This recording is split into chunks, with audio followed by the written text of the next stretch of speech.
நம்ம அனைவரும் மாத்திரம் இல்லை, உலகத்தில் இருக்கிற எல்லா சபைக்குள்ளும் தேவனுக்குள்ள கர்த்தருக்குள்ள ஆண்டவர் இயேசு ஏற்றுக்கொண்டு இருக்கிற ஒவ்வொரு சபையிலும் ஒரு பிரமாணம் இருக்குது. அப்போ அந்த பிரமாணம் பார்த்தீங்கன்னா பலவிதமான நிறைய இருக்குது. அதில் சத்தியம்னு பார்த்தீங்கன்னா ஒரு அஹ், ஒரு சிலது தான் ரொம்ப அது முக்கியமானது. நம்ம இன்னைக்கு நம்ம அதை பார்க்குறோம்.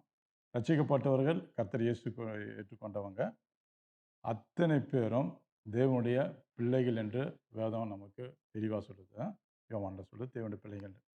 அப்போ தேவனுடைய பிள்ளைகளாக இருக்க நாம் ஒவ்வொரு சபைக்கும், உலகத்தில் இருக்கிற ஒவ்வொரு சபைக்கும் ஒரு பிரமாணம் இருக்குது. அந்த பிரமாணம் இன்னைக்கு நம்ம வேதத்தில் என்ன பிரமாணம், அது நம்ம என்ன பிரமாணத்தை கடைப்பிடிக்கிறோம். இப்போ நம்ம என்ன பிரமாணம் நமக்குள்ள கேட்டால் நம்மளுக்கு தெரியணும். நான் சபையில் இருக்கிறேன், என்னுடைய பிரமாணம் என்ன? என் ஆண்டவராக இயேசு கிறிஸ்து எனக்காக என்னுடைய பாவத்திற்காக மரித்தார், அடக்கம் பண்ணப்பட்டார், 3ஆம் நாள் உயிரோடு எழுந்தார், திரும்பவும் வருவார். அதான் பிரமாணமே. ஒவ்வொரு தேவனுடைய சபையில் இருக்கிற பிள்ளைங்களுக்கு எல்லாருக்கும் தேவனுடைய பிள்ளைங்களுக்கு பிரமாணம்னு சொன்னால் இயேசுடைய பிள்ளைங்களுக்கு, இயேசு கர்த்தரை ஏற்றுக்கொண்டவங்களுக்கு, ரட்சிக்கப்பட்டவர்களுக்கு இதுதான் பிரமாணம். என்ன பிரமாணம்? கர்த்தர் இயேசு நம் பாவத்துக்காக மரித்தார், அடக்கம் பண்ணப்பட்டார், 3ஆம் நாள் உயிரோடு எழுந்தார், திரும்பவும் வந்து நம்மளை அழைத்து கொண்டு போவார். இதுதான் பிரமாணம். இது எல்லாருக்குமே, உலகத்தில் எல்லா சபைகளுக்கும் சொல்லக்கூடிய பிரமாணம். இதில் நம்ம இன்னைக்கு நாம் தியானிக்கக்கூடிய அந்த பிரமாணத்தை குறித்து தான் தியானிக்க போகிறோம். அந்த பிரமாணத்தில் உயிர்த்தெழுந்தார் கர்த்தர் இயேசு எப்படி உயிர்த்தெழுந்தாரோ அதே போல் நாமளும் ஒரு நாள் உயிர்த்தெழுவோம். அதான் அதோடைய சத்தியம். சரி, 1 கொரிந்தியர் 15வது அதிகாரம். 1 Corinthiens chapitre 15 1 2 3 4 வசனம். பக்கம் 241. அன்றியம் சகோதரரே, நான் உங்களுக்கு பிரசங்கித்த சுவிசேஷத்தை மறுபடியும் உங்களுக்கு தெரியப்படுத்துகிறேன். நீங்களும் அதை ஏற்றுக்கொண்டு அதிலே நிலைத்திருக்கிறீர்கள். அப்போ சகோதரரே, நான் உங்களுக்கு பிரசங்கித்த சுவிசேஷத்தை மறுபடியும் உங்களுக்கு தெரியப்படுத்துகிறேன். நீங்களும் அதை ஏற்றுக்கொண்டு அதில் நீங்கள் விசுவாசத்தோட நிலைத்து இருக்கிறீங்க. அப்போது இந்த பிரசங்கம் பவுல் எல்லா சபைக்கும் ஒரே பிரசங்கம். நிருபங்களை அவர் எழுதி அனுப்பும்போது இப்போ கலத்தியார் சபைக்கு எழுதுறாருன்னா அந்த சபைக்கு மாத்திரம் அங்கே போகல, அந்த சபையிலிருந்து எல்லா சபைக்கும் அதான் சொல்கிறார் பாருங்களேன். நான் உங்களுக்கு பிரசங்கித்த சுவிசேஷத்தை மறுபடியும் உங்களுக்கு தெரியப்படுத்துகிறேன். மறுபடியும் ஒரு சபைக்கு மாத்திரம், கொரிந்து சபைக்கு மாத்திரம் இல்லை, ஒவ்வொரு சபைக்கும் நிருபம் பார்த்து அங்கே சுற்றி இருக்கிற அத்தனை சபைக்கும் அது என்ன செய்யுமா, இந்த நிருபம் போய் பிரசங்கிக்கப்படும். அதில் சொல்கிறாரு விசேஷித்தமாக நாங்கள் உங்களுக்கு பிரசங்கித்த சுவிசேஷம். அப்போ அந்த சுவிசேஷம் என்ன, சுவிசேஷத்தின் சத்தியம் என்னன்னு பார்த்தீங்கன்னா ஆண்டவராக இயேசு கிறிஸ்துவை குறித்து தான் சுவிசேஷம். நல்லா கேட்டுங்க, உலகத்தில் எத்தனை சபை இருக்குது, அத்தனை சபையிலும் எந்த விதமான அந்த எல்லாம் ஆண்டவர் சபையில், கர்த்தர் ஏற்றுக்கொண்ட சபையில் ஒரு மாதத்துக்கு ஒரு முறை இல்லை 2 முறையாவது கிறிஸ்து இயேசுவை சொல்லணும். சுவிசேஷம் ஆண்டவர் இயேசு புதிய ஏற்பாட்டை குறித்து பிரசங்கிக்கப்பட வேண்டும். எந்த ஒரு சபை ஆண்டவர் இயேசுவை குறித்து ஒரு மாசத்துல ஒரு முறையோ 2 முறையோ சொல்லாத வெறியும் பழைய ஏற்பாட்டின் சத்தியத்தை மாத்திரம் சொன்னா அந்த உள்ளக்கிற ஆத்மாவும் சரி பரலோகத்துக்கு போகாது. ஏன்னா ரட்சிப்பு நிறுத்தது புதிய ஏற்பாட்டை தான் இருக்குது. பழைய ஏற்பாட்டில் தேவன் நம்மளை ஆசீர்வதித்து இருக்கிறார், உண்மைதான். அதை குறித்து உபதேசமோ அதை குறித்து சத்தியமோ அதில் நான் பலப்படணும் வேண்டாம்னா நீ பலப்படுவான், சத்தியம் கேட்போம், ஆசீர்வதி கூட படுவோம், தவறு தேவனோட வார்த்தை. ஆனாலும் நீ ரட்சிக்கப்பட்டு உன் ஆத்துமா இயேசு கிட்ட போவோன்னு சொன்னா போகாது. என்னோட ஆத்துமா ரட்சிக்கப்பட்டு கிறிஸ்து கிட்ட போனன்னு சொன்னா அது புதிய ஏற்பாடு தான் சத்தியம். ரட்சிப்பு அங்கே தான் இருக்குது. அப்போ ஒவ்வொரு சபையிலையும் ஒரு முறையாவது 2 முறையாவது மாதத்துக்கு அந்த இயேசு கிறிஸ்துவை குறித்து பிரசங்கிக்க பட வேண்டும். கிறிஸ்து அங்கே இருக்கணும். கிறிஸ்துவாத போதனை நம்ம வந்து பரலோகத்துக்கு கொண்டு போகாது.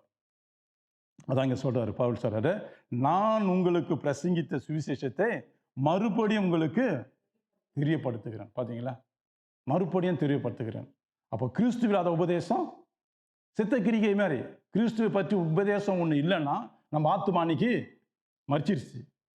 அப்போ என்னைக்கு கிறிஸ்துவின் உபதேசம் நம்மளுக்குள்ள கர்த்தர் இயேசுவை குறித்து சொல்லப்படுதோ அந்த ஆத்துமா அன்னைக்கு நமக்கு பிழைக்குது, நமக்குள்ள பலப்படுது.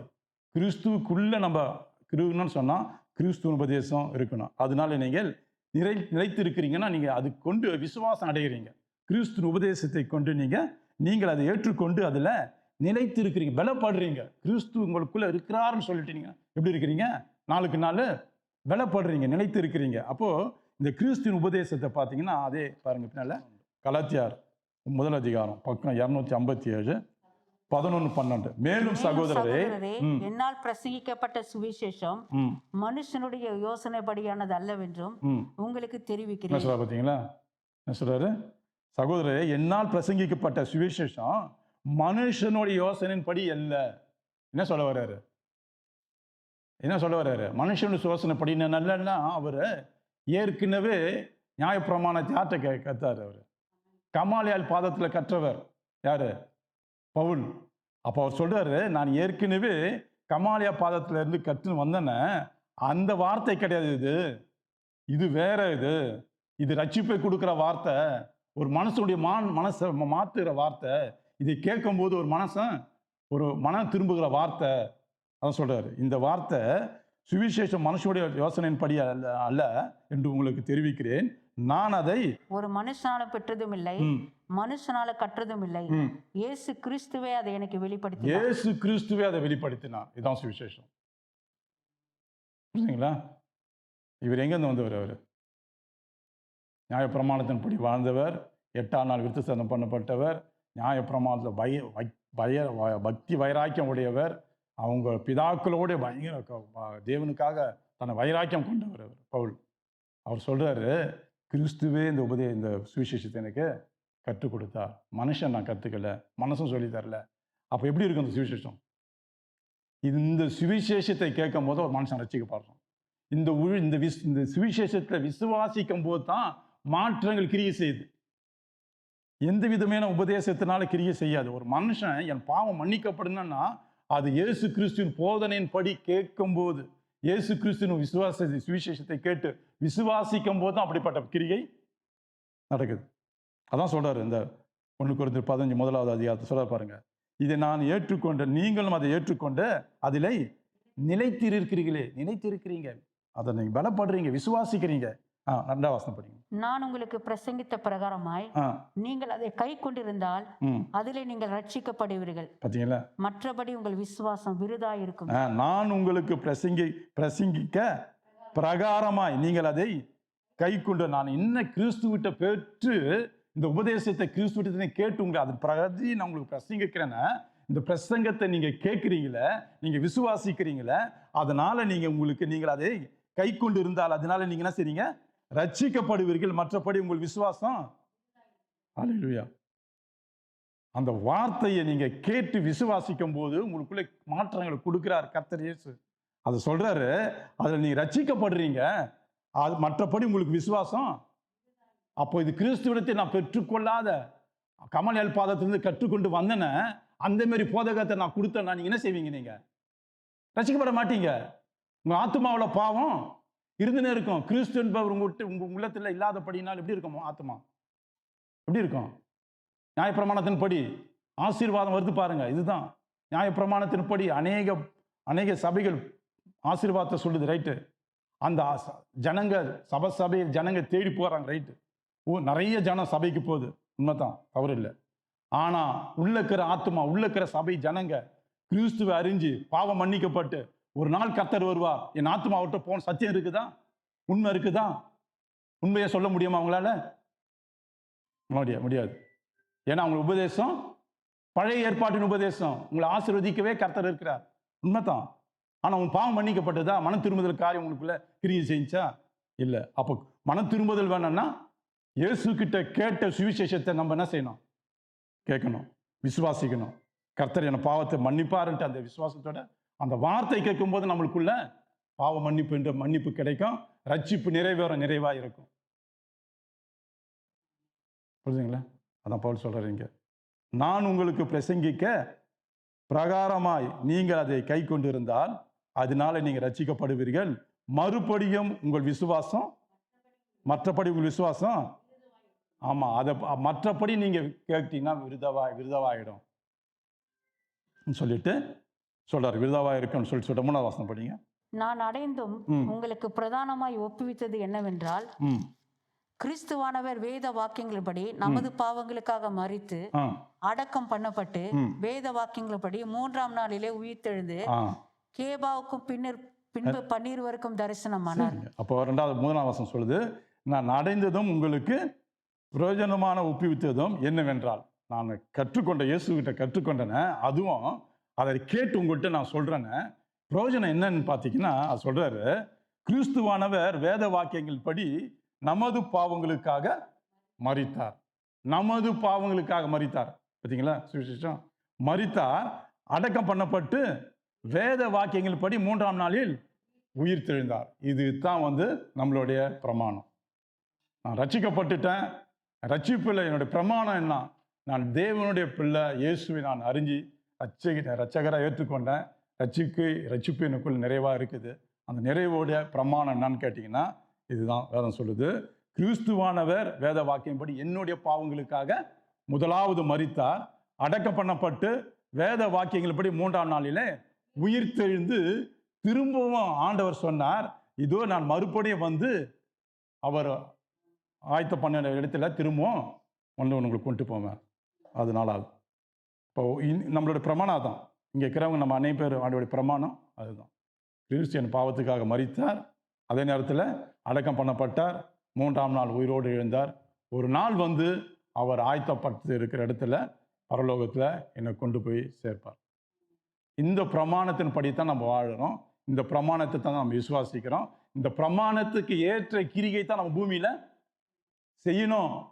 ரட்சிக்கப்பட்டுட்டேன், என் பாவம் மன்னிக்கப்பட்டுருச்சு, கர்த்தர் இயேசு ஒரு நாள் வருவார், என்னை கொண்டு போவார், அதை நான் எதிர்பார்த்து இருக்கிறேன். அதுதான் பிரமாணத்தின் அடி சத்தியம். இந்த பிரமாண கிறிஸ்தவங்க நம்ம என்ன செய்யணும்? நம்ம அதை காத்து கொண்டு இருக்கணும். என் தேவன் எனக்காக ரத்தம் சிந்தினார, அந்த ரத்தம் சிந்துதல் இயேசு ரத்தம் என் பாவத்தை மன்னிச்சுத, அது எனக்குள்ள அந்த ரட்சிப்பை நான் உணர்றேன், எனக்குள்ள மாற்றங்கள் நான் பார்க்குறேன். நான் முன்பு போல இல்லை, முன்பு மனுஷன் போல என் வாழ்க்கை இல்லை, எனக்குள்ள இயேசுவை நான் ரட்சகராக ஏற்றுக்கொண்ட நிமித்தம் என் பாவம் மன்னிக்கப்பட்டது. இப்போ கர்த்தர் என் பாவத்தை மன்னிச்சுட்டு என்ன செஞ்சாரு? திரும்ப வருவன்னு சொல்லியிருக்கிறாரு. அப்போ அடக்கம் பண்ணப்பட்டு எழுந்து பரலோகத்துக்கு போயிருக்கிறார், திரும்ப வருவார். இதுதான் நம்ம பிரமாணத்தில், கர்த்தருடைய பிரமாணத்தில் நம்ம பிரமாணம், சபையோட பிரமாணம் நம்ம காத்திருக்கணும். காத்திருக்க சொல்றாரு. 5ஆவது வசனம் படிங்க. கேபாவுக்கும் பின்பு 12 தரிசனமானார். கேபாக்கு முதலாவது கேபா யார்?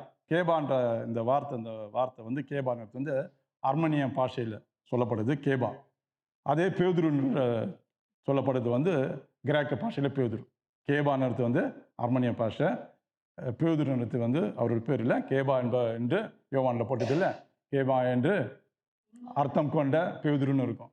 அப்போ பேதுரு கிரேக்க பாஷையில் இருக்குது. அப்போ கேபாவுக்கும் பின்பு 12 இருக்கும். மரித்து ஆண்டவர் இயேசு உயிரோடு எழுந்த பிறகு அந்த 40 நாள் அளவும் எல்லாருக்கிட்டையும் தரிசனமாகிறார். அப்போ முதலாவது கேபாவுக்கு வருவதுக்கு முன்னாடி யார்கிட்ட தரிசனமானார்?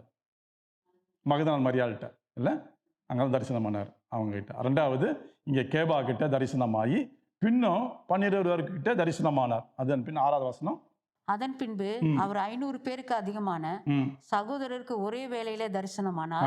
500 பேருக்குன்னா ஆண்டவர் இயேசு விசுவாசித்து ஏற்றுக்கொண்ட அத்தனை பேருக்கும். அப்போ நிறைய பேர் கர்த்தர் ஏற்றுக்கொண்டாங்க. அதில் 500 பேருக்கும் அதிகமான சகோதரருக்கும் ஒரே வேளையிலே தரிசனமானார். இதில் அப்போஸ்தலர் இருக்கிறாங்க, ஆண்டவர் ஏற்றுக்கொண்ட ஜனங்கள் இருக்காங்க, எல்லாமே ஏற்றுக்கொண்டு அவர்களே அநேகர் இந்நாள் வரைக்கும் இருக்கிறார்கள். சிலர் மாத்திரம் நித்திரை அடைஞ்சிட்டாங்க. அப்ப படிங்க. பின்பு யாக்கோபுக்கும் அதன் பின்பு அப்போஸ்தலர் எல்லாருக்கும் தரிசனமானார். யாக்கோபு ஆண்டவருடைய தம்பி, ஆண்டவருடைய அவருக்கும் யாக்கோப்புக்கும் அதன் பின்பு அப்போஸ்தலருக்கும் தரிசனமானார். 8வது வசனம். எல்லாருக்கும் பின்பு அகால பிறவி போன்ற எனக்கும் தரிசனமானார். எல்லாரும் சொல்றாரு பாருங்க. முதலாவது பேதுரு சொல்றாரு, அப்புறம் 500 பேருக்கு தரிசனமானார் சொல்றாரு. அதன் பிறகு யாக்கோப்புக்கு சகோதரருக்கு தரிசனமானார். அதன் பின்பு அப்போஸ்தலர் அனைவருக்கும் தரிசனம் ஆயிட்டு, பிறகு கடைசியா அகால பிறவி போல. அப்ப அகால பிறவி போலன்னு சொன்னா இந்த அர்த்தம் வந்து ஒரு தாய் ஒரு பிள்ளையை பெற்று மறிக்கிறாங்க பாருங்க. மறிச்ச உடனே அந்த பிள்ளை அனாதை பிள்ளையாயிருது. இப்போ அது அந்த மாரி கிறிஸ்து மறித்த பின்ன என்னை சந்திச்சாரு. அகால பிறவை தான் மறிச்ச பிறகு என்னை சந்திச்சாரு. அப்போ இதுல அதான் சொல்றாரு, எல்லாருக்கும் பின்பு அகால பிறவி போன்ற எனக்கு தரிசனமானார். அதுக்கு முன்ன எல்லாரையும் சொல்றாரு பாருங்க. பேதுரு சொல்றாரு, மற்ற 500 பேரை சொல்றாரு, அவங்க சகோதரர் யாக்கோப்பை சொல்றாரு, மற்ற அப்போஸ்தலர் சொல்றாரு. எல்லாருக்கும் அவர் தரிசனம் ஆயிட்டு கடைசியா என்கிட்ட வந்தார். வந்து தரிசனமான சொன்ன உடனே அவர் சொல்றாரு, நான் அப்போஸ்தலரிடம் எல்லோரிலும் சிறியவனாய் இருக்கிறேன். தேவனுடைய சபையை துன்பப்படுத்துவதனாலே நான் அப்போஸ்தலன் என்று பேர் பெறுவதற்கு பாத்திரன் அல்ல. எவ்வளவு தாட்ஸா இருப்பாங்க எல்லாரும் மத்தியிலும். அப்ப அவரு பவுல் தமஸ்கு போகும்போது எவ்வளவு கோபத்தோட போனார். அங்க கிறிஸ்தவங்களை போய் சிறைப்பிடிச்சு திரும்ப கொண்டு வரணும்னு அவ்வளோ கோபம் பண்ணார். இருந்த அப்போஸ்தலர் எல்லாரையும் துன்பப்படுத்துவதற்காகத்தான் பவுல் அவ்வளோ கோபமா இருந்தார். தேவனுடைய சபையை மிகவும் துன்பப்படுத்தி பாழாக்கினார்னு வேதம் சொல்லுது. அப்போ இப்படிப்பட்டவரை கர்த்தர் சந்திக்கும் போது சந்திச்ச உடனே அவர் அப்போஸ்தலர் என்று அந்த அவருக்குள்ள அவர் அந்த தாழ்மை சொல்றாரு. என்ன சொல்றாரு பாருங்க. என்ன சொல்றாரு அவரு, துன்பப்படுத்தினால் நான் அப்போஸ்தலர் என்று பேர் பெறுவதற்கு தகுதியே இல்லை. அப்படி தகுதியே இல்லை எனக்கு. ஆனாலும் கர்த்தர் என்னை சந்திச்ச உடனே நான் அவரை தன்னை முழுமையா கொடுக்கிறார். அவர் சொல்ற தொடர்ந்து, ஆகிலும் நான் இருக்கிறது தேவ கிருபையினாலே இருக்கிறேன். அவர் எனக்கு அருளிய கிருபை விருதவாய் இருக்கவில்லை. அவர்கள் எல்லோரிலும் நான் அதிகமாய் பிரயாசப்பட்டேன். ஆகிலும் நான் அல்ல, என்னுடனே இருக்கிற தேவ கிருபை அப்படி செய்தது. ஆகிலும் நான் இருக்கிறது தேவனா கிருபையினாலே இருக்கிறேன். அவர் எனக்கு அருளிய கிருபை விருதாவாக இருக்கவில்லை. அவர்கள் எல்லாரிலும் நான் அதிகமாய் பிரயாசப்பட்டேன். பாருங்க, பவுல் மேல இருந்த கேபா, மற்ற சீஷருங்க, மற்ற அப்போஸ்தலருங்க எல்லாமே ஆண்டவர் இயேசு உயிரோடு இருக்கும்போது கூடவே இருந்து ஊழியம் செஞ்சு அவர் எப்படியா இருந்தாருன்னு அறிஞ்சவங்க. ஆனா பவுல் வந்து கேள்விப்பட்டார். கர்த்தர் இயேசு பார்க்கல, கேள்விப்பட்டிருப்பார். ஆனா கர்த்தர் சந்திச்ச உடனே அவர் சொல்றாரு, ஆகிலும் நான் அதிகமாய் பிரயாசப்பட்டேன். கிறிஸ்து எப்படி இன்னும் இருக்குது கிறிஸ்து கிட்ட, கிறிஸ்துவ குறித்து இன்னும் காரியம் எனக்கு தேடும் போது அவருக்கும் கிறிஸ்துவுக்கும் உறவு என்ன செய்யுது அதிகமா. பாருங்க, இதுதான் உண்மை. என்னைக்கு ஆண்டவர் இயேசு நம்ம அதிகமா தேடுறோமோ, ரொம்ப அதிகமா தேடுறோமோ, கர்த்தர் வெளிப்படுவார். உண்மையிலே நம்ம கண்டிப்பா அந்த அதிகமான வாஞ்சை, அவர் தேடுகிற அந்த உணர்வு, அந்த உள்ளம், அதை வந்து எப்படி மற்றவங்களை விட அதிகமா அவர் கர்த்தரை தேடின பண்ண சொல்றாரு. அவர்கள் எல்லாரையும் நான் அதிகமாய் பிரயாசப்பட்டேன். ஆகிலும் நான் அல்ல, என்னோடு இருக்கிற தேவ கிருபை அப்படி செஞ்சது. அதுதான் பவுல் பேதுருக்கு வந்து ஊழியம், கர்த்தர் சில ஊழியத்தை கொடுத்தார் பேதுருக்கு இல்லையா. எங்க எருசலேமில் அங்கே வர ஜனங்களை சபையை உருவாக்கி ஆனால் பவுலுக்கு அப்படி கொடுக்கல. தேட அவர் உலகெங்கும் போய் இயேசுவை குறித்து சுவிசேஷம் அறிவிக்க உலகத்தில் எல்லா இடத்துலையும் அவரை வந்து பயன்படுத்தினார் கர்த்தர். ஏன் நம்ம ரட்சிக்கப்படுறோம்ல, முதலாவது அந்த தேவன் நம்மளுக்குள்ள வந்துட்டாரு, ரட்சிப்பு இருக்குதுன்னு சொன்னா அந்த தேடுதல் ரொம்ப அதிகமா இருக்கும். நேரம் காலம் தெரியாது.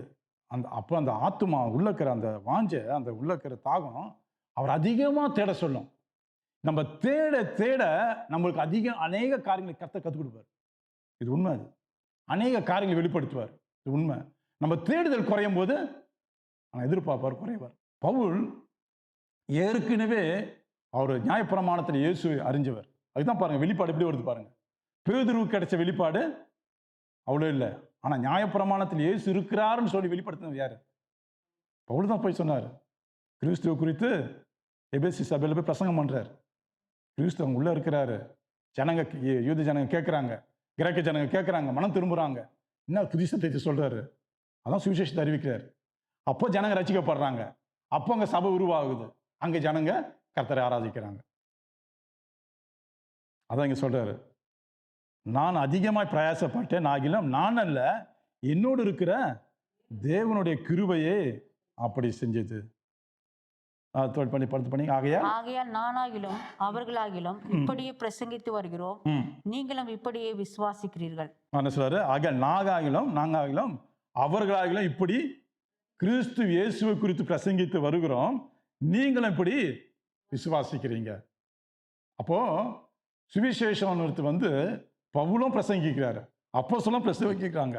கிறிஸ்துவிடத்தில் உபதேசத்தை கேட்டவங்களும் எல்லாரும் கிறிஸ்துவ குறித்து பிரசங்கிக்கிறாங்க. அந்த பிரசங்கம் என்ன செய்யுதுன்னா, கேட்கிற ஆத்துமாங்களை யார் அந்த பிரசங்கத்தை உண்மையா அந்த வசனத்தை உண்மையா கேட்கிறாங்களோ அவங்க ரட்சிக்கப்படுறாங்க. வசனம் கேட்கும் போது ரட்சிக்கப்படும் போது ஆத்துமா என்ன செய்யுது? குணப்படுது. கிறிஸ்து உள்ள கிரியை செய்ய ஆரம்பிக்கிறார். கிறிஸ்து ஏற்றுக்கொள்கிறாங்க. அதுக்கப்புறம் ஞானஸ்தானம் பெறுறாங்க. கர்த்தருக்கும் அவங்களுக்கும் உறவு அதிகமாவது ஒரு நாள் என்ன செய்யறாங்க? பரிசுத்த ஆவியை பெற்றுக்கொள்கிறாங்க. அதுக்கப்புறம் அந்த ஆவியான பெற்றுக்கொள்ளும்போது கர்த்தருக்காக ஊழியம் செய்யணும்ட்டு ஏதோ கர்த்தர் வைத்து இருக்கிற அந்த அவரோட அழைப்பின்படி ஆத்துமா கிரியை செய்யுது, வாஞ்சியை கொடுக்குது, தேவனுக்காக செய்யணும். ஒரு ரட்சிப்புல இயேசு கிறிஸ்துடைய சுவிசேஷத்துடைய கிரியை தான் செய்யுது. அதான் அந்த பிரமாணத்தினுடைய சத்தியமே. நாம் ஆண்டவராக இயேசு கிறிஸ்து விசுவாசிக்கும் போது பாவம் மன்னிக்கப்படுது. நமக்காக அவர் மரித்து 3ஆம் நாள் உயிரோடு எழுந்து இப்போ பரலோகத்தில் பிதாவின் வலது பரிசத்தில் இருக்கிறார். நமக்காகவும் பரிந்து பேசுகிறார். ஒரு நாள் திரும்பி வருவார் நம்மளை கொண்டு போவதற்கு. இதுதான் நம்மளுடைய பிரமாணத்தினுடைய முடிவு. ஆனா இங்க அதை கீழே 17ஆவது வசனம் படிங்க. கிறிஸ்து எழுந்திராவிட்டால் உங்கள் விசுவாசம் வீணா இருக்கும், நீங்கள் இன்னும் உங்கள் பாவங்களில் இருப்பீர்கள். கிறிஸ்துவுக்குள் நித்திரையடைந்தவர்கள் கெட்டிருப்பார்களே. இம்மைக்காக மாத்திரம் நம் கிறிஸ்துவின் மேல் நம்பிக்கையுள்ளவர்களாய் இருந்தால் எல்லா மனுஷரை பார்க்கிலும் பரிதபிக்கப்படத்தக்கவர்களாய் இருப்போம். கிறிஸ்து எழுதலாவிட்டால் அப்ப என்ன நடந்ததுன்னா, இந்த கீழே இந்த 2 13 14 15 வசனத்துல கிறிஸ்து எப்படி மரிச்சு எழும்புவார்ன்ட்டு சில கேள்விகள் வந்துருச்சு அப்பவே. அப்ப பவுல் சொல்றாரு, கிறிஸ்து எழுதாவிட்டால் உங்கள் விசுவாசம் வீணா இருக்கும். அப்போ நீங்க கிறிஸ்து மரித்து எழுந்திருக்கலன்னு சொன்னா நீங்க அவரை விசுவாசித்தா கூட ரட்சிப்பு உங்களுக்கு நிறைவேறாது.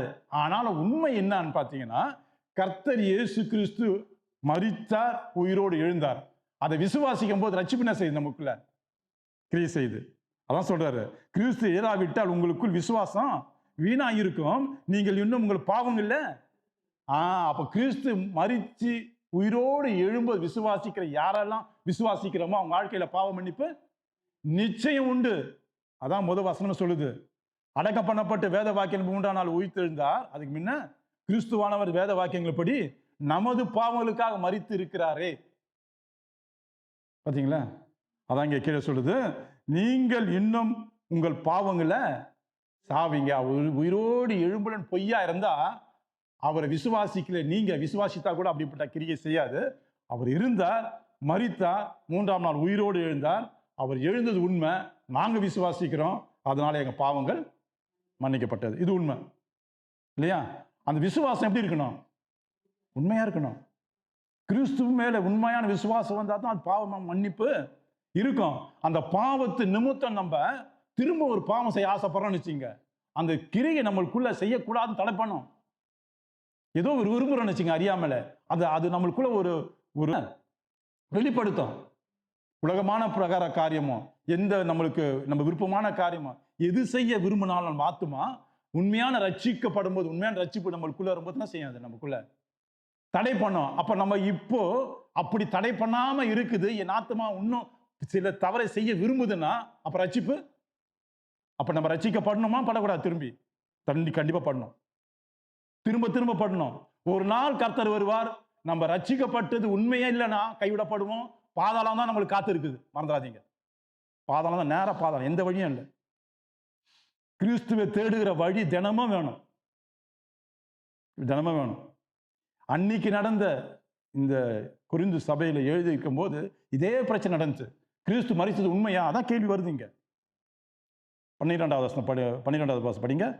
கிறிஸ்து மரித்தோரிலிருந்து எழுந்தார் என்று பிரசங்கிக்கப்பட்டிருக்க மரித்தோரின் உயிர்த்தெழுதல் இல்லை என்று உங்களில் சிலர் எப்படி சொல்லலாம்? எப்படி சொல்லலாம்? பாத்தீங்களா?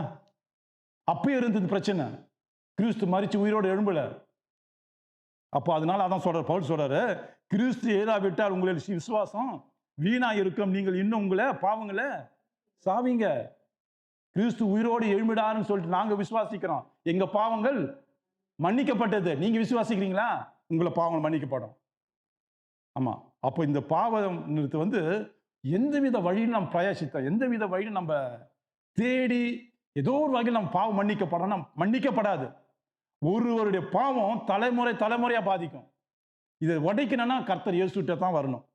கிறிஸ்துவ தான் அந்த அப்படிப்பட்ட பாவ சாபங்களை உடைக்க நம்ம அனைவருக்காகவும் கிறிஸ்து சிலுவையில ரத்தம் சிந்திருக்கிறார். அதை நான் விசுவாசிக்கிறேன். ஆண்டவர் எனக்காக ரத்தம் சிந்திருக்கிறார, அந்த ரத்தத்தின் நிமித்தம், கிறிஸ்து ரத்தத்தின் தான் என் பாவங்கள் எல்லாம் மன்னிக்கப்பட்டது, கழுவப்பட்டது. இப்போ ஆத்துமா சுத்தமா இருக்குது. திரும்ப நான் பாவம் செய்ய விரும்பினாலும் என் ஆத்துமா செய்யும், சஞ்சலப்படும். நான் விரும்ப என் சரீர விரும்புவதை செய்ய கீழே நெறியிடும் போது என்ன செய்யும்? இருந்தோம் சஞ்சலத்தை கொண்டு வரும்.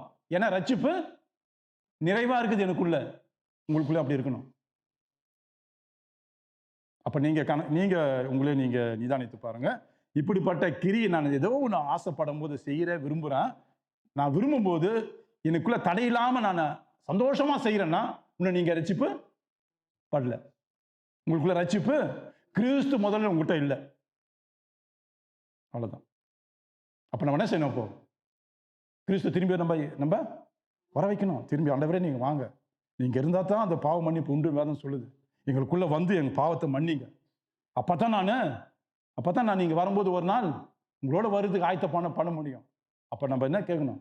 திரும்ப ரட்சிப்பு வேணும், திரும்ப வேணும். நமக்கு ஒரு முறை ரட்சிக்கப்பட்ட போதாது, திரும்பவும் கிறிஸ்து நமக்குள்ள வரணும்.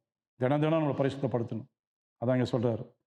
மேல பாருங்க, கிறிஸ்துவுக்குள் 18வது வசனம். கிறிஸ்துவுக்குள் நித்திரையடைந்தவர்களும் கிட்டிருப்பார்களே, இம்மைக்காக மாத்திரம் நாம் கிறிஸ்து மேல் நம்பிக்கையுள்ளவர்களாய் இருந்தால் எல்லா மனுஷரை பார்க்கிலும் பரிதபிக்கப்படத்தக்கவர்களாய் இருப்போம். பாத்தீங்களா?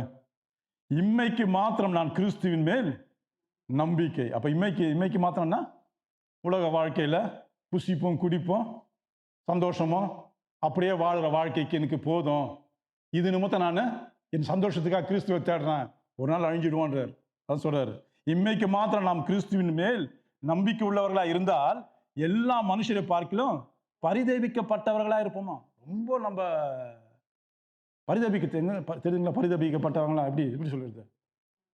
ஆமா, கைவிடப்பட்டதா இருப்போம்.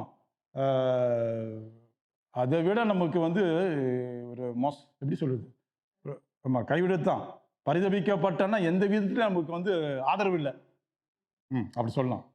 ஆதரவு அற்றவர்களா இருப்போம், ஆதரவு இல்லாத இருப்போம். அந்த வேதம் சொல்லுது, இம்மைக்கு மாத்திரம் நாம் கிறிஸ்துவின் மேல் நம்பிக்கை. அப்ப நம்ம இம்மைக்கு மாத்திரம்னா வாழ்க்கையில, ஆமா, உலக வாழ்க்கையில நம்ம வாழ்க்கையில புசியும் குடிப்போம். இப்போ உலகம் என்ன தேடுது? பழைய ஏற்பாட்டினுடைய வேதத்தை சொல்ற சபையில ஆசீர்வாதத்தை குறித்து பேசுறாங்களா? என்ன தேடுறாங்க அவங்க? புசிப்போம், குடிப்போம், கஷ்டம் இல்லாம இருக்கணும், என் குடும்பம் கஷ்டப்படக்கூடாது, என் பிள்ளைங்க கஷ்டப்படக்கூடாது, அதுக்கு மரும பிள்ளை இப்படியா கஷ்டப்படக்கூடாது, மேலும் மேலும் எனக்கு வசதி வரணும், பணம் வரணும், நான் வசதியா வாழணும். இம்மைக்காக வாழ்க்கை தான். அதான் இம்மைக்கு மாத்திரம் வாழற வாழ்க்கை. அது கர்த்தர் சொல்றார், இந்த மாதிரி வாழ்க்கை வாழ்ந்தீங்கன்னா பரிதபிக்க கூட, நீ கைவிடப்பட்ட ஆளா இருக்கிற, ஒரு நாள் கர்த்தர் வருவார், நீ பரலோக ராஜ்யத்துல போக முடியாது. பவுல் அதுதான் சொல்றாரு. இதுக்காக கர்த்தர் நம்முடைய இயேசு அதுக்காக ரத்தம் சிந்தல, அதுக்காக இயேசு கிறிஸ்து நம்மளுக்கு ரத்தம் சிந்தல. அவர் சிந்தின ரத்தம் நம்ம பாவம் மன்னிக்கப்பட்டு தேவனுடைய பிள்ளையாய் மாறி ஒரு நாள் கர்த்தர் வருவார், நம்ம அவரோட போயிடணும். அதுக்குத்தான் இயேசு சிலுவையில் அறையப்பட்டார். நமக்காக ரத்தம் சிந்தின நோக்கம் அதுதான். ஏசாயா 53 எழுதி படிச்சு பாருங்க போய். கிறிஸ்து பிறப்பதுக்கு 740 வருஷத்துக்கு முன்ன அந்த தீர்க்க தரிசனம் வந்துச்சு ஆண்டவர் இயேசு குறித்து. 740 வருஷத்துக்கு முன்ன. இப்போ வந்த நோக்கம் என்ன? கர்த்தர் பார்க்குறாரு, ஐயோ என் பிள்ளைங்கன்னா கஷ்டப்படுது பாவத்தை நிமித்தம், இதை உருவாக்கணும், ஒழுங்குபடுத்தணும். அந்த காலங்கட்டம் வரும்போது இயேசு வரார். இயேசு வந்து தன்னை ஒப்பு கொடுக்கிறார். அப்போ அவரை விசுவாசிக்கிறவங்களுக்கு வந்து பாவம் மன்னிக்கப்பட்டு தேவனுடைய பிள்ளையா மாறணும். அதை விட்டுட்டு நம்ம உலகத்தின் சந்தோஷத்துக்காக, உலகத்தின் இமைக்காக நம்ம வாழும்போது கடைசியில் நம்ம பரிதபிக்கப்பட்டவர்களாக இருக்கிறோன்ட்டு வேதம் நமக்கு சொல்லுது, இல்லைங்களா? அதை பாருங்க, 23வது வசனம் கீழ்ப்படிங்க. அவனவன் அது அவனவன் தன் வரிசையிலே உயிர்ப்பிக்கப்படுவான். ம். முதற் பலனானவர் கிறிஸ்து. அவனவன் தன் வரிசையிலே உயிர்ப்பிக்கப்படுவான். கண்டிப்பா தேவனுடைய பிள்ளைங்க எல்லாருக்குமே ஒரு நாள் நியாய தீர்ப்பு உண்டு. ஆனா வேதம் சொல்லுது அவனவன் தன் வரிசையில உயிர்ப்பிக்கப்படுவான். அந்த வரிசை அப்ப முதலாவது இதுலயே நம்ம 1 தெசலோனிக்கே 4வது அதிகாரத்தில் சொல்லுது இல்லையா, முதலாவது மரித்தவங்க எழும்புவாங்க, கிறிஸ்துவுக்குள் முதலாவது மரித்தவங்க எழும்புவாங்க, பிறகு நாமும் கர்த்தர் வரும்போது எதிர்கொண்டு போவோம் இல்லையா. அப்ப முதலாவது அந்தந்த வரிசையில வரவங்க அவனவன் தன் வரிசையில உயிர்ப்பிக்கப்படுவான். முதற் பலனானவர் கிறிஸ்து, பின்பு அவர் வருகையில் அவருடையவர்கள் உயிர்ப்பிக்கப்படுவார்கள். அப்போ உயிர்ப்பிக்கப்படுவது பொய்யா உண்மையா? உண்மை. அப்ப நான் ரட்சிக்கப்பட்டுட்டேன்னா ஒரு நாள் நம்ம உயிர்ப்பிக்க கண்டிப்பா படணும், பட்டு ஆகணும். நீ எல்லா ஆசீர்வாதம் இருக்கட்டும், எல்லா ஆசீர்வாதம் இருந்து உயிர்ப்பிக்கப்படலன்னா பாதாளத்துக்கு போயிட்டீங்கன்னா இல்ல ஒரு கஷ்டமானது.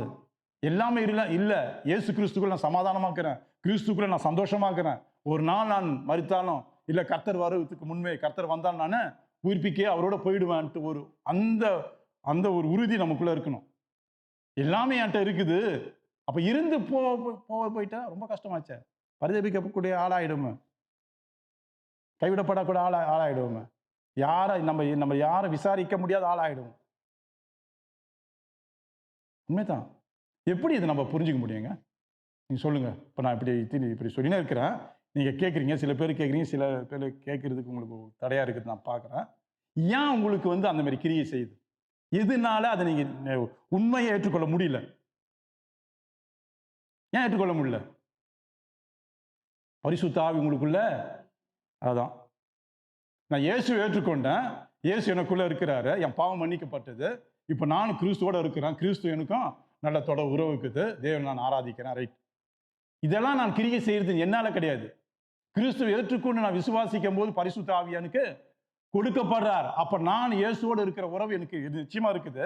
அப்ப தேவ வசனத்தையோ தேவ வார்த்தை சொல்லும் போது எனக்கு ஆசையா இருக்குது, ஆவலா இருக்குது. இன்னும் சத்தியத்தை சொல்றாங்களே, நம்ம அறியாத காரியத்தை சொல்றாங்களே, இதை கேட்டு அதன்படி நம்ம ஆயத்தப்படணும், நடக்கணும்னு சொல்லிட்டு அந்த வாஞ்சை இருக்குது. அப்ப கேட்கறதுக்கு ஒரு தடை வருதுன்னா அப்ப என்ன நடக்குது? உங்களுக்குள்ள ஆவியானவர் இல்லை, பரிசுத்த ஆவியானவர் இல்லை.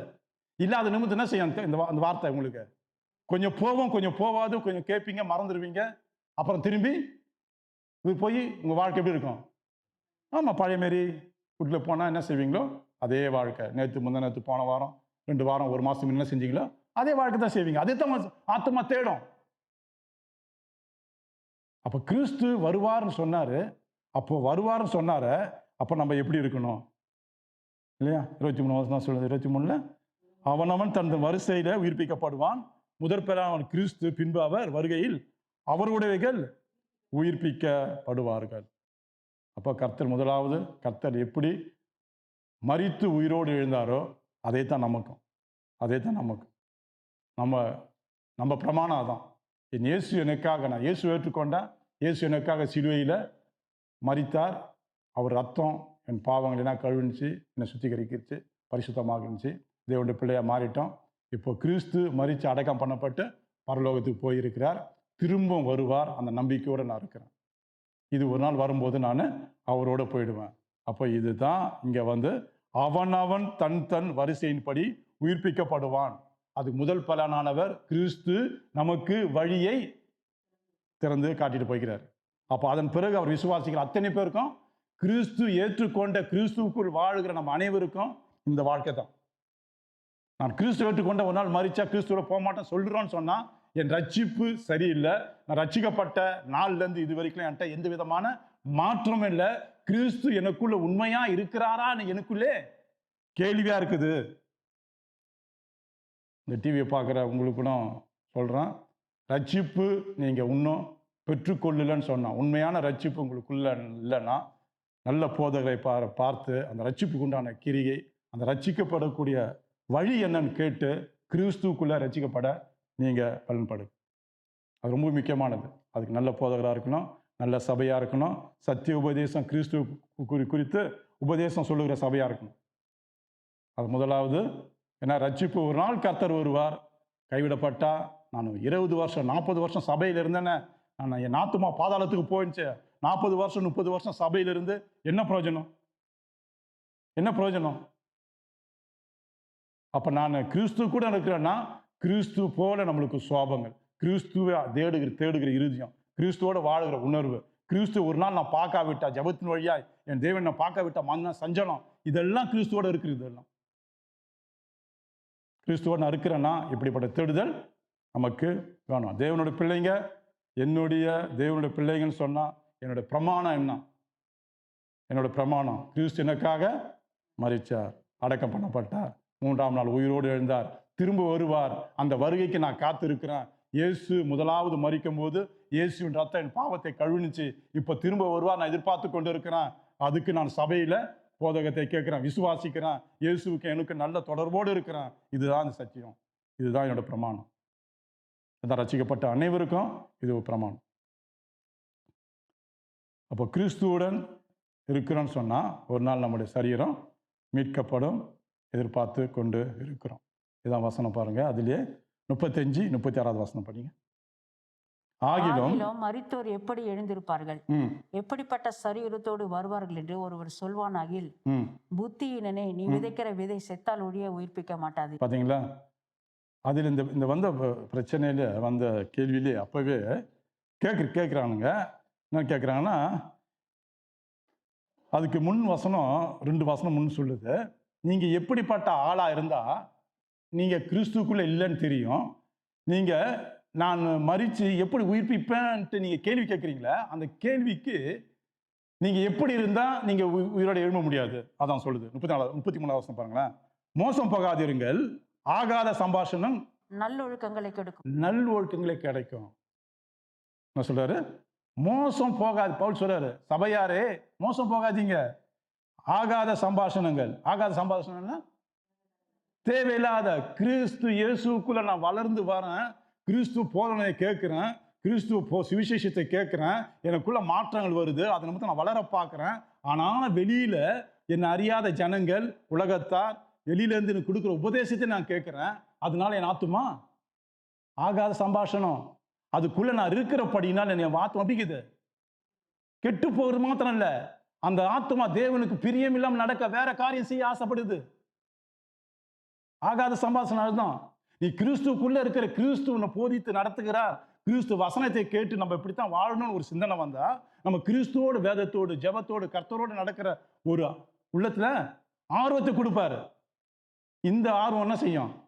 நல்ல கர்த்தரோடு இருக்கிற நல்ல உறவு. ஆனா நீ இதையும் கேட்டுன்னு கர்த்தருக்குள்ள பலனால் இல்லாதபடி நீ என்ன செய்யற? மோசம் போகாதிருங்க, ஆகாத சபாஷணங்கள் நல்லொழுக்கங்களை இருந்துச்ச ஒழுக்கம், நல்ல ஒழுக்கம் கொஞ்சம் கொஞ்சம் சபையில் வந்து கெட்டு நடந்துருந்தீங்கல்ல, இந்த ஒழுக்கத்தை கூட கெட்டுடும். ஆகாத சம்பாஷணம் எப்படி? தேவையில்லாத உபதேசம், தேவையில்லாத வெளியிலிருந்து பேசுகிற வார்த்தை, மற்றவங்க சொல்ற காரியத்தை கேட்குறீங்க, கேட்கும்போது என்ன செய்யுது? உள்ளம் ஆகாத சம்பாஷணம். தொடர்ந்து படிங்க. நீங்கள் பாவம் செய்யாமல் நீதி கேட்டு விழித்துக் கொண்டு, என்ன சொல்ற பார்த்தீங்களா? ஆகாத சம்பாஷணம் எதை கொண்டு வருது? பாவத்தை கொண்டு வருது. நீங்கள் பாவம் செய்யாமல் நீதி கேட்டு விழித்துக் கொண்டு, தேவ நீதிக்கென்று, நீதி தேவன் நம்மளை ரட்சித்தார, அது நீதிக்கென்று நீங்க என்ன செஞ்சு விழித்து கொண்டு உண்மையா இருங்க, தெளிந்தவர்களா இருங்கள். சிலர் தேவனை பற்றி அறிவில்லாது இருக்கிறார்களே, உங்களுக்கு வெட்கம் உண்டாக இது சொல்லுகிறேன். பாத்தீங்களா என்ன சொல்றாரு? தெளிந்தவர்களா இருங்கள், சிலர் தேவனை பற்றி அறிவில்லாத இருக்கிறாங்க, சிலர் தேவனை பற்றி அறிவில்லாத இருக்கிறார்களே, உங்களுக்கு வெட்கம் உண்டாக சொல்லுகிறான். ரட்சிக்கப்பட்டு இத்தனை வருஷம் ஆகுது, இன்னும் மனம் திரும்பாம இருக்கிறீங்களே, உங்க வெக்கமா இல்லையான்னு கேட்கிறாரு. வெக்கமா இல்லையான்னு கேட்கிறாரு. வெக்கம் உண்டாக சொல்லி என்ன அர்த்தம்? என்ன அர்த்தம்? என்ன அர்த்தம்? நான் இப்படி சொல்றேன்னா, உங்களுக்கு வெக்கமா இல்லை, ஒரு உணர்வு இல்லை உங்களுக்குள்ள, அந்த குத்தப்படல இருதயம் சொல்றது உண்மையா இருக்குதா, நம்ம என்ன செய்யணும், அந்த சிந்தனை வரலையா? வெக்கம் உண்டாக சொல்றேன்றாரு.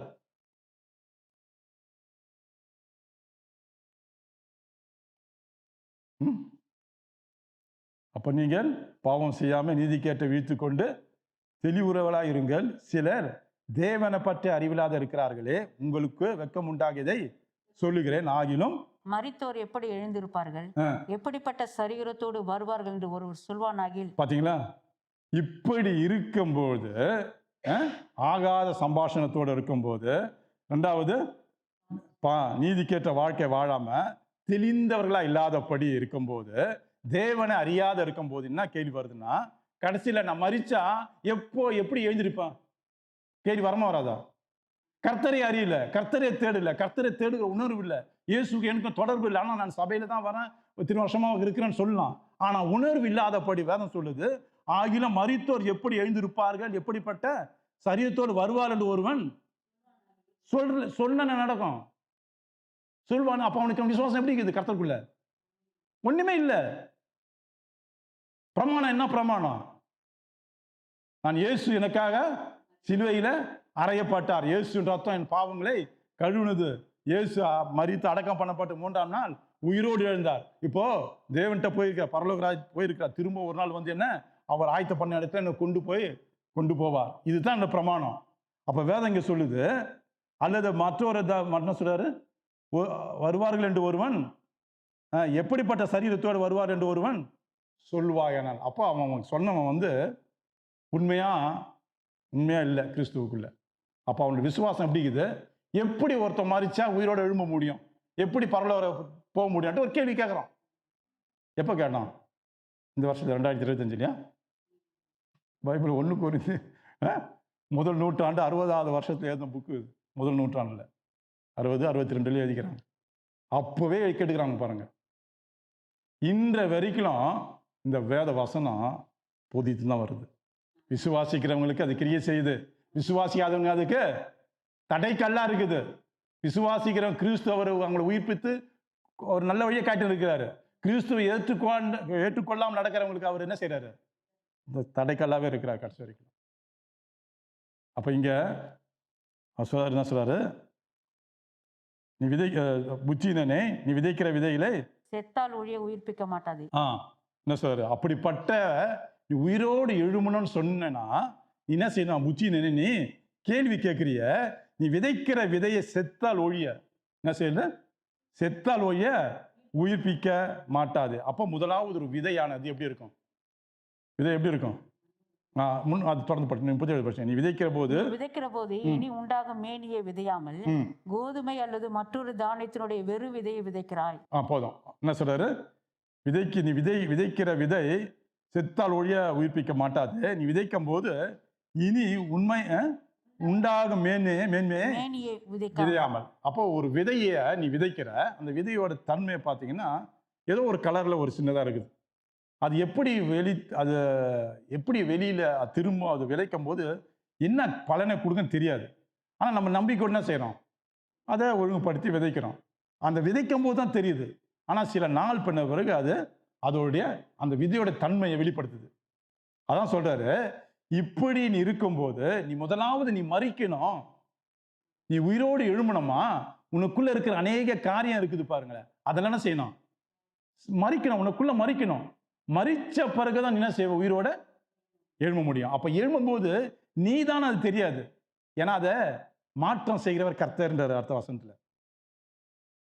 விதைக்க வேண்டியது நம்ம.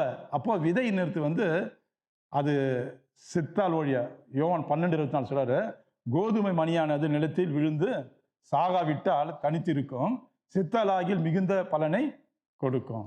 அது செத்த ஆண்டவர் சொல்றாரு. அப்போ அந்த விதை மரிக்கும் போது தான், மரித்து அது விதைச்சு அது கனியை கொடுக்கும் போது தான் மற்றவங்களுக்கு பலன் உண்டாகுது. அதற்கு நீ விதைக்கிற போது இனி உண்டாக மேனியை விதையாமல் கோதுமை அல்லது மற்றொரு தானியத்தினுடைய வெறும் விதையை விதைக்கிறாய். அதற்கு தேவன் தமது சித்தத்தின்படி மேனியை கொடுக்கிறார். விதை வகைகள் ஒவ்வொன்றுக்கும் அதற்கேற்ற மேனியை கொடுக்கிறார். அவ்வளவுதான் சொல்றாரு. அதற்கு தேவன் தமது சித்தத்தின்படி மேனியை கொடுக்கிறார். விதை வகைகள் ஒவ்வொன்றுக்கும் அதற்கேற்ற மேனியை தருகிறார். ஒவ்வொன்றுக்கும், ஒவ்வொரு விதைக்கும் அதுக்கேற்ற மேனி. அதுக்கு வெளியில அது ஒரு வெளியே செடியா அப்புறம் கனி கொடுக்கும் போது ஒவ்வொரு அந்த விதையோடைய பலன் ஒவ்வொரு விதமான காரியங்கள் கனியை கொடுக்குது. காரணம் அதை விதையை செய்கிறவர் கர்த்தர் தான், தேவன் தான் சொல்றார். அந்த பலனை கொடுக்கிறது தேவன் தான். அந்த சித்தத்தின்படி மேன்மையை கொடுக்கிறார். ஆனா விதை என்ன செய்யணுமா? சாகணும். செத்தால் ஒழிய கனி கொடுக்காது. அப்போ அது நமக்குள்ள இருக்கிற அநேக காரியங்கள் தேவனுக்கு பிரியமில்லாத போது தேவனுக்கு ஏற்ற கிரியை நம்ம செய்ய முடியாது. அதுதான் மேல சொல்றாரு, ஆகாத சம்பாஷணம் நல்லொழுக்கங்களை கெடுக்கும். நீங்கள் பாவம் செய்யாமல் நீதிக்கேற்ற வீழ்த்து கொண்டு தெளிவுள்ளவராயிருங்கள். சில தேவனை பற்றி அறியாமல் இருக்கிறதாலே உங்களுக்கு வெட்கம் உண்டாக இதை சொல்லுகிறேன். எதனால ஆமா, தேவனை ஆகாத சம்பாஷணத்தால தேவனை அறிய முடியாத போது பாருங்க, ஆகாத சம்பாஷணம். அப்போ ஆகாத வேத சபையில் வேத வார்த்தையை சொல்கிறோம், விசுவாசத்தை கற்றுக் கொடுக்குறோம், கர்த்தர் கூட எப்படி இருக்கணும்னு சொல்லித்தரோம். கேட்கும்போது நம்ம அதில் நடக்கிறதுக்கு முயற்சி பண்ணாதான் நம்ம என்ன செய்வோம், கர்த்தருக்குள்ள பலப்பட முடியும். ஒரு நாள் வரும்போது நம்ம கர்த்தரோட போகிறதுக்கு ஆயத்தப்பட முடியும். நம்ம ஆகாத சம்பாஷணத்தை கூட வெளியிலேருந்து கேட்கும்போது, வெளியிலேருந்து சில காரியம் நம்மளுக்குள்ள வரும்போது தான் செய்யாது, தடை பண்ணிடும். வளர்ச்சி, ஆவிக்குரிய வளர்ச்சி தடை பண்ணிடும். நம்ம ஒன்று மட்டும் தெரிஞ்சுங்க, நம்ம ரட்சிக்கப்பட்டுட்டோம், முடிஞ்ச அளவுக்கு தேவனுடைய பிள்ளைங்க கிட்ட உறவு வளர்த்துங்க. ஆனால் உங்களுக்கு தேவனுடைய பிள்ளைங்க கூட பேசுகிறவங்க தேவ காரியத்தை பேசணும். உலக காரியமோ உலகத்துக்குரியதோ மற்ற தேவையில்லாத வார்த்தை சொல்லும்போது இந்த கர்த்தருடைய காரியத்தை குறைஞ்சிடுவீங்க. அவங்களும் தேவனுடைய பிள்ளையத்தான்னு சொல்லிட்டு அவங்ககிட்ட தேவையில்லாத வார்த்தையை பேசும்போது மனசு என்ன செய்யும், ஆகாத சம்பாஷணத்தில் வந்துடும். அப்போ மனசு என்ன செய்யும், உள்ள கர்த்தருக்குரிய காரியம் விளைந்து நிற்காது, பலப்படாது. புரியுதுங்களா? அப்போ அதுக்கு இந்த விதைக்கிறது இனி மேன்மையை விதையாமல் கோதுமை மற்றொரு தானியத்துடைய வேறு விதையும் விதைக்கிறாய், அதற்கு தேவன் தமது சித்தத்தின்படி மேனியை கொடுக்கிறார். தேவ சித்தத்தின்படி மேனியை கொடுக்கணும்னா நாம் என்ன செய்யணும், என்னன்னா ஆகாத சம்பாஷண நல்லொழுக்கங்களே அதை தான் செய்யணும். நம்ம இங்கே தான் நம்ம செய்ய வேண்டியது. கர்த்தர் மேனியை கொடுப்பார், உண்மைதான். நம்ம செய்ய வேண்டிய பகுதி, அவர் மேன்மையை கொடுப்பார். நான் எப்போது இருக்கிற போல இருப்போம், எனக்கு மாற்றங்கள் கர்த்தர் கொடுப்பார். எப்படி கொடுப்பாரு, எப்படி கொடுப்பார், எப்படி நடக்கும்? ஒரு நாள் கண்டிப்பாக வரும், கைவிடப்படுவோம். வேதத்தில் உண்மையை சொல்கிறாங்க, இந்த வேதத்தை அறிஞ்சு கொள்வதற்கும் இதில் இருக்கிற எழுத்தை புரிஞ்சு கொள்வதற்கும் ஆவியானவர் வேணும் முதலாவது. அப்போ ஆவியானவர் இருந்தால் தான் அந்த சொல்லப்பட்ட காரியம் என்னத்துக்கு சொல்கிறான்னு தெரிஞ்சு கொள்ள முடியும். 2, ஆவியானவர் இருந்தால் தான் நான் சொல்லும்போது உங்களுக்கும் கிரியை செய்யும்.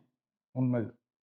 இப்போ ஆவியானவர் இல்லைன்னா உங்களுக்கு கிரியை கேட்பீங்க, ஆமாம் உண்மைதான் கேட்பீங்க. அப்போ நீ அந்த கிரியைக்கு வரணும், அதுக்கு முயற்சி பண்ணணும். ஆகாத சம்பாஷணத்தை விலகிட்டு கர்த்தருக்குள்ள நீதியாக நடக்கிறதுக்கு முயற்சி நிறைய செய்யணும். செஞ்சால் தான் கர்த்தர் மீதி காரியம் செய்வார். ஆகாத சம்பாஷணம் நீங்கள் தள்ளுங்க, நல்லொழுக்கங்களை விட்டு விடுங்க, நீங்கள் பாவம் செய்யாத நீதிக்கு பிழைத்திருங்க, இதெல்லாம் சொல்கிறாரு. தெரிந்தவர்களாக இருங்க. அப்போ செய்யும்போது நீங்கள் விதைக்கப்படுற அந்த விதை மேன்மையை கர்த்தர் செய்வார். ஏன்னா நீங்கள் இருக்கும்போது தேவனுக்கேற்ற கிரியை செய்கிறபடினா ஒரு நாள் மறிக்கும் போது ஒரு நாள் உயிரோடு கர்த்தரோடு நம்ம போவோம். கிரியை தான். அது இல்லைன்னா நம்ம என்ன செய்வோம், நம்மளுடைய வாழ்க்கையில் என்ன செய்யும், சரீரம் கர்த்தரோட போகாது. அது வேறு வகையில் கர்த்தருக்கு பிரியமில்லாக இருக்கும்போது அது ஆகாத சம்பாஷணை வழியாக என்ன செய்யும், சரீரம் ஆத்மா தேவன்கிட்ட போகாது.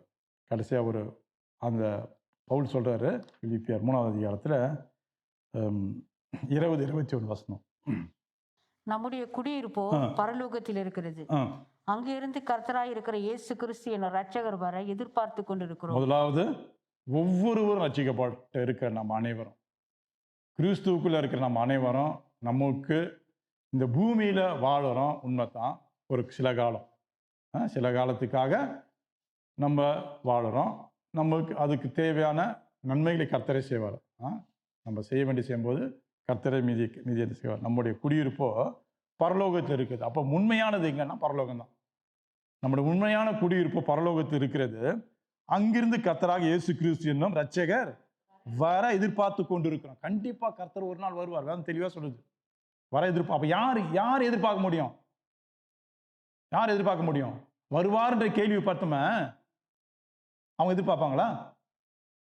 எதிர்பார்க்க முடியாது. ஏன்னா அவங்க கேள்வி கேட்கறாங்க, எப்போ வருவார், எப்படி வருவார், மரிச்சா எழும்புவாங்களா, கேள்வி கேட்கறாங்க. அப்போ அவங்களுக்கு முதலாவது இல்லை, நீங்க உடனே சொல்லி நினைக்க வேண்டியது. அப்போ அவங்களுடைய ஆவிக்குரிய வாழ்க்கை, தேவனை தேடுற வாழ்க்கை எப்படி இருந்துச்சு அவங்களுக்கு? உண்மையா இல்லை. எல்லாத்தையும் அவங்க என்ன செய்யறாங்க, கேள்வி கேட்க ஆரம்பிக்கிறாங்க. எது நியாயம், எது தவறு. என்னைக்கு சிறு பிள்ளைய போல இல்லாத கேள்வி கேட்கறோமோ நமக்கு கர்த்தருக்கு நமக்கும் உறவு குறையும்.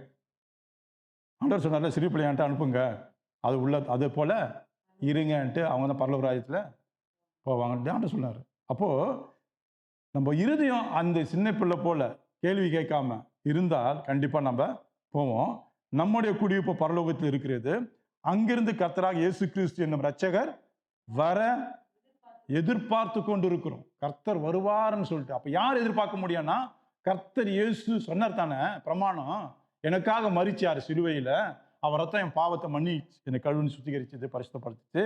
இப்போ அவர் மரித்து அடக்கம் பண்ணப்பட்டு 3ஆம் நாள் உயிரோடு எழுந்து பரலோகத்துக்கு போயிருக்கிறாரு. திரும்பவும் வருவாரு. என்னோட பிரமாணம், உங்களோட பிரமாணம். இந்த வருகைக்கு நம்ம காத்து இருக்கும்போது வேதம் சொல்லுது, நம்முடைய குடியிருப்பு பரலோகத்தில் இருக்கிறது. அங்கிருந்து கர்த்தராக இயேசு கிறிஸ்து என்னும் இரட்சகர் வர எதிர்பார்த்து கொண்டு இருக்கிறோம். இப்ப கர்த்தர் வருவார் என்று எதிர்பார்த்து கொண்டு ஆயத்தப்படுறோம் பாருங்க. இவங்க தான் ஒரு நாள் தேவன் வரும், அவர் ஆண்டவர் வரும்போது போக முடியும். இல்ல நம்ம மரிப்பதற்கு அவரோட முன்ன போக முடியும், அவர் வந்தாலும் அவரோட போக முடியும். அப்ப வேதம் சொல்லுது, வர எதிர்பார்த்து கொண்டு இருக்கிறோம். அவர் எல்லாவற்றையும் தமக்கு கீழ்ப்படுத்திக் கொள்ளத்தக்கதாக தம்முடைய வல்லமையான செயலின்படியே நம்முடைய அற்பமான சரீரத்தை தம்முடைய மகிமையான சரீரத்துக்கு ஒப்பாக மறுரூபப்படுத்துவார். நம்முடைய அற்பமான சரீரம் அற்பமானது தான். ஆனா ஆத்துமா, சரீரம் பார்க்கறதுக்கு நல்ல கவனிங்க. ஒருத்தன் வியாதியோட இருக்கலாம், ஒருத்தன் கண்ணு தெரியாம இருக்கலாம், இல்ல ஒருத்தன் மூண்டனா இருக்கலாம். ஆனா அவங்க ஆத்துமா தேவனை அவங்க சொன்னாங்க பாரு, பிச்சைக்காரன் பிச்சை 2 காசு போட்டாங்க. அவங்க ஆத்மா எப்படி இருந்துச்சு? பணக்காரங்க எத்தனையோ பேர் எட்டு வந்து போட்டானுங்க. ஆனா அவங்க பிச்சைக்காரன் 2 காசை போட்டுதால அவங்க மற்றவங்க பாருங்க பிச்சைக்காரனை போல இருந்தாங்க. ஆனா அவங்க ஆத்மா என்ன செஞ்சுச்சு? தேவனை தேடுச்சு. கர்த்தர் அதை பார்த்தான்னு சொல்லுச்சு இல்ல. இப்ப இங்க அதே தான், நமக்குள்ள ஊனம் இருக்கும், தவறு கிடையாது. ஆனா நம்ம ஆத்மா தேவனை தேடணும். அதான் இங்க அவர் எல்லாவற்றையும் தமக்கு கீழ்ப்படுத்திக் கொள்ளத்தக்கதாக தம்முடைய வல்லமையான செயலின்படி நம்முடைய அற்பமான சரீரம்னா, நான் நல்லா இருக்கிறேன், பூஷ்டியா இருக்கிறேன், நல்லா இருக்கிறேன், நல்லா பலனா இருக்கிறேன், எனக்கு இயேசு தெரியாதுன்னா அந்த ஆத்மா சரியில்லை. நம்முடைய மகிமையான சரீரத்துக்கு எந்த ஆத்மா தேடுதோ அவர் வரும்போது ஒப்பா மாறும். தேடுற ஆத்மா தான் மாறும். அவர் வாக்கு பண்ணினவர் செய்வார். அதே நேரத்தில் நமக்கு கொடுத்த பிரமாணம் என்ன? இயேசு நமக்காக சிலுவையில் அறையப்பட்டு ரத்தம் சிந்தி அவர் விசுவாசிக்கிறவங்களுக்கு பாவ மன்னிப்பு உண்டு, மரித்து அடக்கம் பண்ணப்பட்டு 3ஆம் நாள் உயிரோடு எழுந்து திரும்பவும் வருவார். அந்த எதிர்பார்ப்புக்கு தான் அவர் வரும்போது நம்ம மறுரூபமாக்கப்படுவோம். புரியுதுங்களா? கர்த்தரோட வார்த்தை பொய்யல்ல, உண்மையானது. வார்த்தை நம்ம கேட்டு நாளுக்கு நாள் பயந்து, ஆண்டவரே இப்படி எழுதியிருக்கிறீங்களே, இந்த வசனத்தின்படி வார்த்தையின்படி நான் எங்கள் வாழ்க்கையை நீங்கள் தான்ப்பா எங்களுக்கு ஒழுங்குபடுத்தணும், எங்கள் ஆவியும் ஆத்மாவும் சரீரமும் நீங்கள் தான் சுத்தப்படுத்தணும், பரிசுத்தப்படுத்தணும். இன்னுமா நாளுக்கு நாள் அந்த அச்சுப்பு நிறைவேறணும், நாளுக்கு நாள் நிறைவேறணும். கர்த்தர்கிட்ட கேட்கணும். நம்ம இது உண்மை சொல்கிறேன், இப்போ தெரியாதுங்க உண்மையிலேயே. அந்த சாவுற நிலைமை வருது பாருங்க, கடைசி நான் உயிர் போகுது, அப்போ நினைப்போம் பயங்கரமான காரியம். அப்போ நினைக்கும், மாத்தமா நினைக்கும், நிறைய காரியம் நினைக்கும், சொல்ல முடியாது. அதே அந்த ஆத்மா கர்த்தருக்குள்ள இருந்தா சந்தோஷமா போகும். அது உண்மை. அது அப்போ இப்போவே நம்ம தேவனை தேடுகிற வழி என்ன செய்யணும்? அவர் நமக்காக மரித்தார் உண்மை, சிலுவையில் அறையப்பட்டார் உண்மை, மரித்து 3ஆம் நாள் உயிரோடு இருந்தார் உண்மை. இந்த பிரமாணம் என்னங்க உங்களுக்கு உரியது.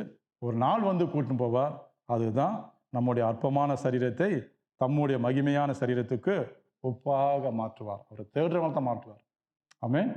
சரி, ஜெபம் பண்ணுவோமா?